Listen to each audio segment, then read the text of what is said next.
এই দুনিয়ার জীবনটা ধোঁকা, একটা ছোট্ট জীবন, পুরা ধোঁকা, কিচ্ছু নাই এর মধ্যে। আমার কথা শোনেন, এই দুনিয়ার জীবনে কিছুই নাই। চারপাশে অনেক কিছু মনে হবে, আপনার বাড়ি আছে, গাড়ি আছে, স্ট্যাটাস আছে, টাকা পয়সা, প্রতিপত্তি সব আছে।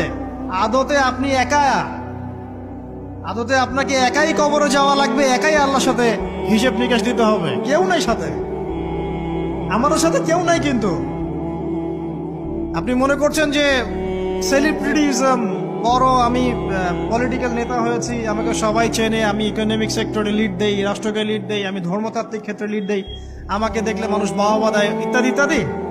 দিন শেষে আমি একা, আপনিও একাই। আমাকেও একাই যেতে হবে, আপনাকেও একাই যেতে হবে। এগুলো সব চারপাশের খালি অন্ধ মোহ, আর কিছু না। এই মোহের মধ্যে ঢুকে পড়বেন না, আল্লাহ পাক তৌফিক এনায়েত করুন।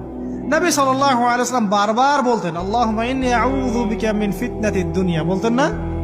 হে আল্লাহ, আমি এই দুনিয়ার ফিতনা থেকে তোমার কাছে আশ্রয় প্রার্থনা করছি। ওয়া ইন্নী আউযু বিকা মিন ফিতনাতিন নিসা, আমি মহিলাদের ফিতনা থেকেও আশ্রয় প্রার্থনা করছি। আরো দোয়া করতেন, আল্লাহুম্মা ইন্নী আউযু বিকা মিন আযাবিল কবর, হে আল্লাহ, আমি কবরের আযাব থেকে আশ্রয় প্রার্থনা করছি।